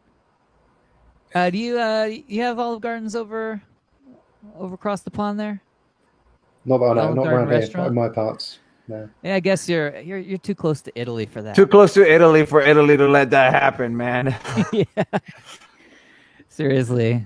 Well, I don't know how often you come stateside. Never been. But, no. Well, when you do, Las Vegas is open. we're gonna make it a soup, salad, and breadsticks kind of day, and we're gonna go have Olive Garden soup, salad, and breadsticks, which is like classic Italian, of course. Of course. You know, Yeah. Flagor would know all about that. But yeah, you've never had soup, salad, and breadsticks, all you can eat soup, salad, and breadsticks until you've had Olive Garden all you can eat soup, salad, and breadsticks. I look forward to it. I hacked the system one time. Me and my friends went to a never-ending shrimp at IHOP, which is Never-ending shrimp at International House of Pancakes. uniquely American. But the International House of Pancakes was offering never-ending popcorn shrimp. So as long as you didn't leave the restaurant, you could continue eating there. And me and a couple friends, were broke kids, right? And we just showed up and we paid for never-ending shrimp at 1 a.m. or 1 p.m. And this thing was open 24 hours, 7 days, 24 hours. So we stayed there for like a day and a half just eating never-ending shrimp. We never left the place. We just played board games and just sat there and that was ridiculous. Yeah. Jesus. Collect until you see the bone. Collect objects until the glory melts down your flesh and your bones prop up artists who are living their dream. We'll make it. We'll all make it someday. We'll all make it. It's poetry and visual art and political commentary all blended into one. I'm digging it. Die with the most likes. Create nothing, consume everything.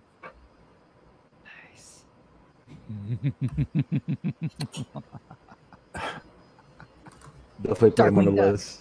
Put this person on the list. Darkwing Duck. Let's get dangerous. That's right. That's cool. Yeah, I think like the pure variety of everything that we find on here is so great. It's all over the place, man, and you get some publicity, you get craziness. It's beautiful. I was just going to follow them, and I already am following them. So I remember seeing the one with the no thumbs. I've come across that one before. Yeah. But yeah, I've not followed them well enough. I like the style of that girl. That's similar to the way I draw. It's pretty cool. Yeah.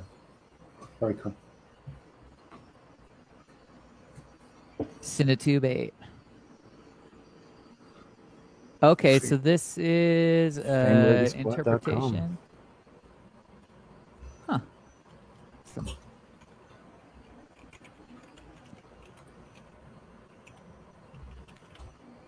It's with all like collectibles and stuff being. I don't know why this just reminded me of this, but we have a haunted museum here, and the Zak Bagans Haunted Museum, and it's, if you're familiar with the show Ghost Adventurers from the Travel Channel, that's like the main guy from that is Zak Bagans, and he's a resident here, and he bought a mansion here in town, a historic mansion, and filled it with all of the haunted objects he's collected over the years, as well as other strange things, which will one day, I'm positive, will be NFTs, or will have NFT backing, such as Jack Kevorkian's van,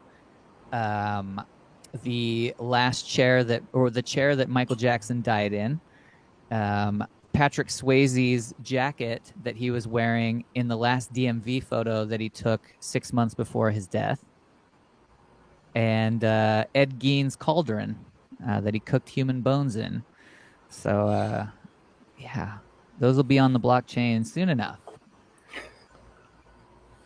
Guess where I'm not eating? IHOP? Yeah. I'm done with that. But yeah, it was pretty little Danger Noodle there. Danger Noodles. I came up with something fun yesterday while I was at work. There's the common expression, tough shit, people will say, or tough cookies or tough titties, or people have said that in my lifetime, and in a flash of inspiration yesterday, a new one came to me, and I want to share it with the world so that it can be spread around. And so Andy, will you be so kind as to give me some kind of prompt that I can respond with the equivalent to tough shit? Hey man, this is the last slice of pizza. Can I have it? Last slice of pizza. Tough. Sorry, I wasn't ready. You threw me off. I love pizza too much. I'm hungry. That's why I figured you wouldn't give it to me. This is my pizza. Last slice of pizza. Tough crickets for you. That's mine. That's it. Tough crickets. I like it. I know you thought it would be. I thought it would be better. There was a lot of If I'm buildups. There was right. I should say it more casually next time. Just Yeah. like insert it without any hubbub. I think you should just start throwing things that are like not tough behind it, like tough cotton candy, and just walk away. No. Tough crickets. That's it.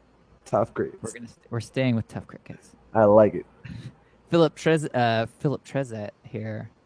I don't think I'm saying his name right, but I just love seeing his stuff. Patrick Trezet. Have you explored plotters at all? No, I haven't. I want one, but I really shouldn't get one.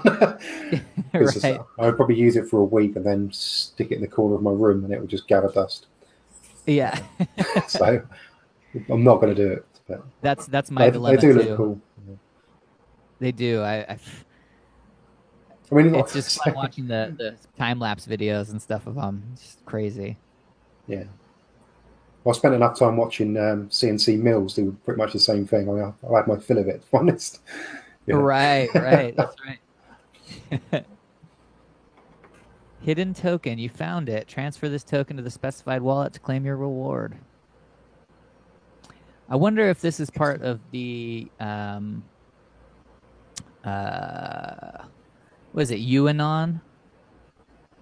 It was a game online or on Tezos, the UAnon game, and it's like a 6-month mystery problem-solving code-based.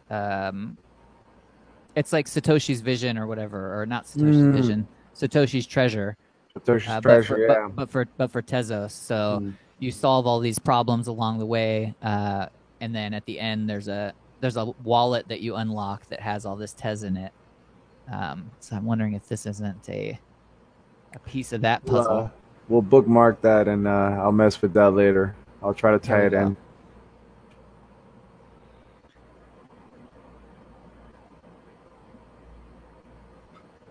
Well, before we get out of here, I know there was already, I don't know if you saw, but early on in our chat, NFT Raider and Flagor were chomping at the bit to battle each other. And so there were battles going on in the background while we were talking. Oh, really? Yeah. So I definitely I'm want sure NFT Raider would have won. Right? Actually, Flagor beat me. Nice. Yeah. Flagor beat me. And Andy was on that too. You were on there too? You were battling too, huh? Damn. They were laying down the gauntlet. I couldn't just let it happen. They're throwing down the gloves in the chat there. You know what? I don't think I've battled you. Oh, you want to do this? You want to battle, yo? You want to battle? You must be crazy.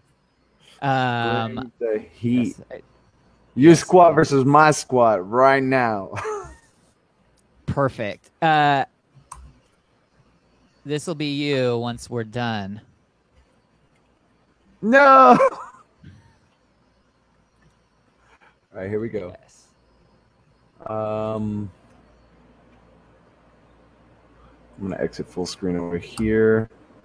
Can we display the battle? I think we can. Oh yeah, we definitely can. I'm busy looping this. I'm sending you my object number so we can. Oh, actually, yeah. Send it to you. There's right now. NFT Raider sending his. I just put mine up right now. Oh crap! You know what? Oh, that's right. I'm Object 101. I think. Or 100. 100 million. That's one thing. That's one thing I was going to ask you. Where did the names for these squadrons come from? I've been curious. Random name generator. Nice. It's kind of like sci-fi name generator, but they, rather than having a list of names, it builds them up of the syllables. So you've got like a loads of different syllables and different maps, and they're combined in loads of different ways. I don't know how many it could make, but it's got quite good amount of variation. I don't think there's been any duplicates. There might be a couple, but yeah. All Very right. cool. Dang it. Okay, I'll just I'll go to the drone squadron. I need to update that. That's my Dot XYZ.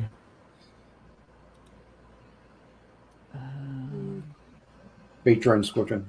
Yeah. Oh, that's right. Dot XYZ. Perfect. You know what? I was looking for that website earlier, and I I couldn't find it. I think you made it hidden for a reason or something.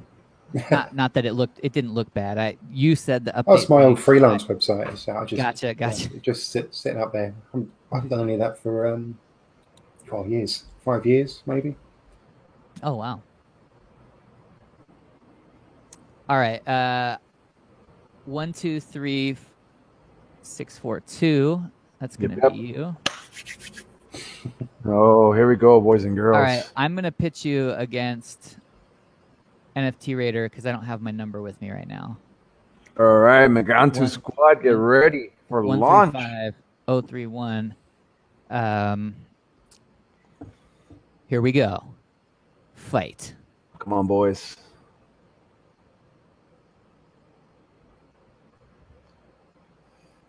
Who's who? Megantu right here. It's not looking good. Come on, boys. Oh, yeah. They're zooming. And for anybody watching, this is live and direct player versus player action with Drone Squadron Elite. You can play up to 6. You can do 6 versus 6. And tell us about the leaderboards and whatnot. Are the leaderboards? How do I say it? How are these being recorded? So Are they that's automatically simulated battles. recorded? No, I have to manually run that. I need to get a little more automation in this. I manually run the scripts once a week, once for the tournament, once for the high schools. I've got it this weekend, actually. Probably need to do that. So they're this, but rather than, it's not drawn to canvas. It just runs the simulation. So it doesn't draw, so I can run hundreds of battles very quickly. Oh, okay. So when we look at the tournament scores in a minute, you run that script every week. It puts all of these squadrons that have been created up against each other, and then issues the results. So it's not like right now while we're running this battle, it's not recording it and sending it to that tournament. No, I mean that's something that I could do one day. So I want to get to a point where these battles happen on a server, because then people can't kind of mess about with them. Then I'll be able to, you can't kind of cheat.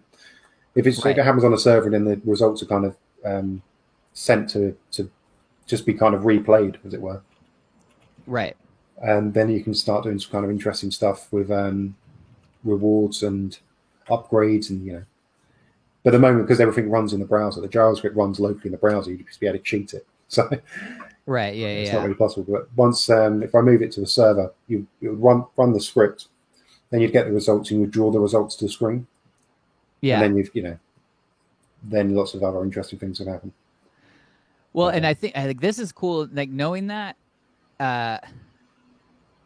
this is great because honestly, like right now, and I think you said this earlier, like the way that you had imagined it, you might end up doing some more of that, like assemble your squadron, like from cards.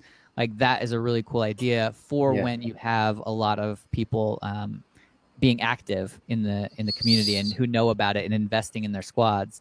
So right now it's discovery, right? So having the more simple or the like more straightforward format like this allows for that discovery and more coming later. And like now that I know that that's kind of how this goes, like I can find myself in here, look for myself and know that like my squad's being run against other people automatically. Like that's really cool. So I can like check on how my squad did without having to have been present for it, or I don't know. It's just really cool.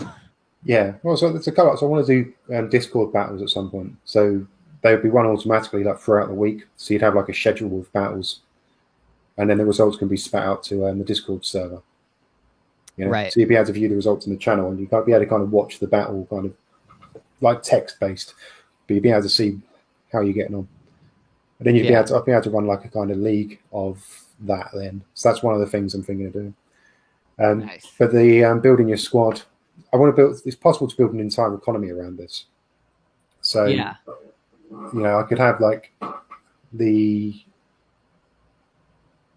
I could build a currency for it. So the idea is you'd have scrap. Like you get the what they've got, like purple coin and the hedgehog coin. You could have a scrap coin, which would be like an in-game currency, and you use that to buy drones and buy upgrades for your drones. And then you could have your squad would be made up of loads of different drones that you keep upgrading. You could add permadeath to it, so you could keep upgrading them. If they die in battle, there's a chance they can actually die. Right. Keep up the churn. But it'd be interesting. I'll see how far I get with it. There's loads of ideas with it. Absolutely. It's kind of like Eve, like it's like a full-on Eve economy you could do with a 2D space battle game. Now, do you have a squadron that you like that you want to put up against NFT Raider or Good Times here? I'll take another ass whooping. No, anybody you like. If anyone else got one, jump in. Well, NFT Raider is on a. He kind of challenged you a little bit. He said, "Yeah, I'm gonna say he laid down the gauntlet. So if he wants to put his numbers in there, see, I've sent mine over in private chat. Okay, perfect. So that's me. Oh, perfect. Got it. I will give NFT Raider another crack. Kicked my ass last time. Don't take my chances. We noticed this squad has robots and ground troops. 135 031. All right, here we go. Boom. And you are Kenopi. Does Team 1 always is on the left-hand side and Team 2 on the right, right? Yeah. All right, Kenopi's... Yeah. So far, so good. About even right now, yeah. Yeah, Hurley started with an early lead. Christ, there we go. We got 1 kill each right now, ladies and gentlemen. Version 4.82. Going down pretty quickly now. Hurley is up 2. But we are noticing everybody's playing on the right side of the field the most. So if one of our ships gets away to the other side, we might see a winner. Oh, I'm just getting hammered. Oh, no. Hurley's working his way out. We got a 4-2, and there's a 3-1. Oh, that sniper is doing its work, though. Damn. Oh, there it is. Well done. Oh, good stuff. Nice. Close.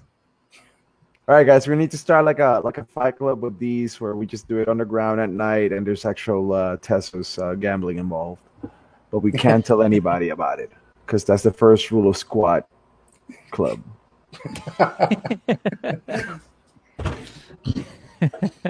I'm sorry.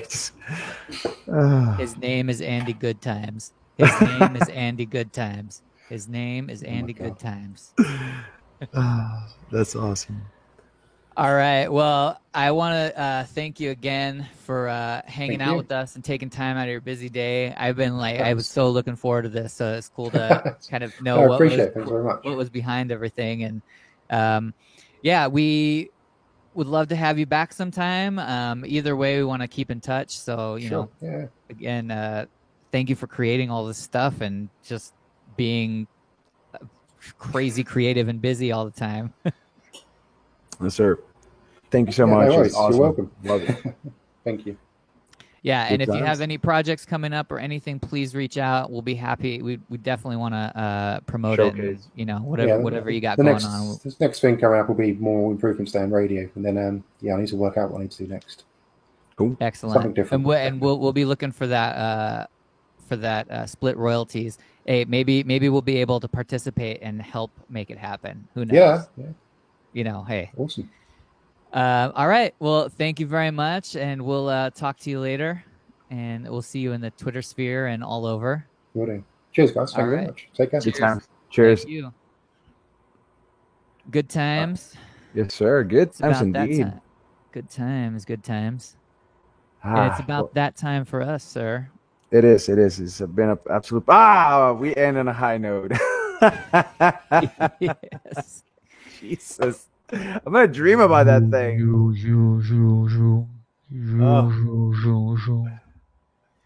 Yeah.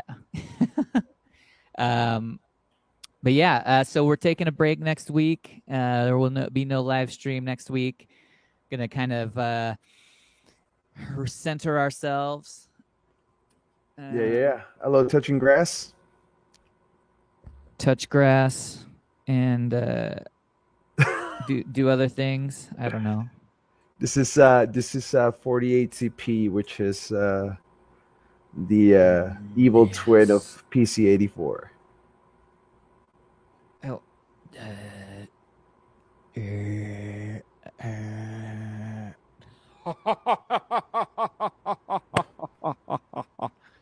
I'm recording the screen for this one. I'm keeping. Everything's fine. Here we are. We're just chilling out. And okay. What are you doing this week? A lot of work, a lot of prep. I got a trip coming up soon, so I'm kind of getting all my affairs in order before I take off. Gonna go see family or I'm gonna meet up with my mom in a different state. It should be fun. Hey, all right. Well, I will talk to you soon then, and to everybody in the chat, thank you for hanging out. Thank you for hanging out. Good seeing everybody. The triumphant return of good times. Yes, and, Wednesday's looking awesome. We look forward to next week, and next week we're not doing anything here, but look forward to the break, and then more stuff after that. Very excited about. So, but we'll see you in the Twitterverse, and good times. Anything else? Yeah, just remember that if you grab 2 double stuffed Oreos and you take them apart, you can create a quadruple stuffed Oreo and still have 2 full cookies. Wow. Let that wisdom sink in. Definitely want to end on that note. Thank you so much. This is why it was key that we switched to Wednesdays. That's right. Right, good dude. times. All right, everybody. We'll see you later. Have a good week. Thank you for tuning in, and we'll see you next time. Peace. Peace.